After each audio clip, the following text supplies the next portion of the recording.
Si quelqu'un veut venir après moi, qu'il renonce à lui-même, qu'il se charge chaque jour de sa croix et qu'il me suive. Ou encore, et quiconque ne porte pas sa croix et ne me suit pas, ne peut être mon disciple. Luc 9, 23, 14, 27. Il ne fait dire en d'autres termes que vous ne pourrez jamais apprendre de moi, Christ, à moins que la croix n'opère continuellement pour vous mettre vous-même de côté et ouvrir le chemin pour moi, de sorte que vous puissiez accepter ma pensée. Et la croix signifie que vous devez être crucifié à votre propre pensée, au sujet de toute chose. Il faut que votre propre pensée passe à la croix. Il faut que votre propre volonté passe à la croix. Il faut que vos propres sentiments, vos propres voix passent à la croix de jour en jour. C'est ainsi que vous ouvrirez le chemin pour m'apprendre, moi, ma pensée, mon gouvernement, mon jugement, mon tout. C'est là l'école pour le disciple. C'est l'école de Christ.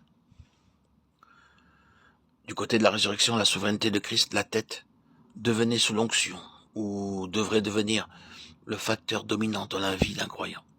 Et l'imposition des mains sur sa tête est simplement l'acte par lequel il est déclaré être sous cette souveraineté de la tête. Sa propre tête est soumise à une autre tête.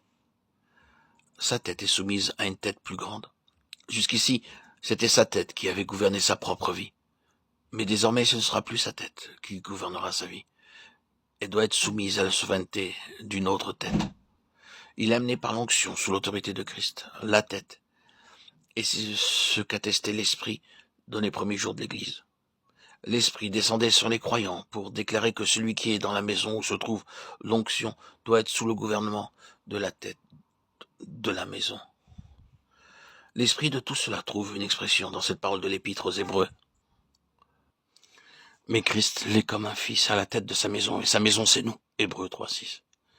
Je ne pense pas qu'il soit nécessaire d'en dire davantage. Nous sommes justement ici sur le chemin de la révélation céleste de Christ. C'est la position que prennent nos amis qui vont être baptisés. J'accepte la position de Dieu pour ce qui me concerne, à savoir la fin de moi-même. J'espère que dans l'avenir, lorsque nous nous trouverons en présence de notre moi, nous reviendrons à cette attitude, si en disant « je l'ai déclaré une fois pour toutes, j'en ai fini avec mon moi ». Gardons notre attitude à l'égard de la position de Dieu pour nous. Et ensuite, nous nous réunirons autour de nos amis pour imposer nos mains sur leur tête, comme un simple témoignage au fait que, en Christ, ils sont dans la maison de Dieu, sous le gouvernement de Christ, par l'onction, et que sa souveraineté de tête du corps nous constitue tous un en lui. Que le Seigneur veuille réellement accomplir cela pour nous tous, en faire une réalité vivante, de sorte que nous soyons vraiment venus à Bethel et puissions dire en nous réjouissant en Christ, sûrement le Seigneur est dans ce lieu. C'est une grande chose d'arriver à une position spirituelle où nous pouvons dire, le Seigneur est dans ce lieu. Je suis où est le Seigneur. C'est la maison de Dieu.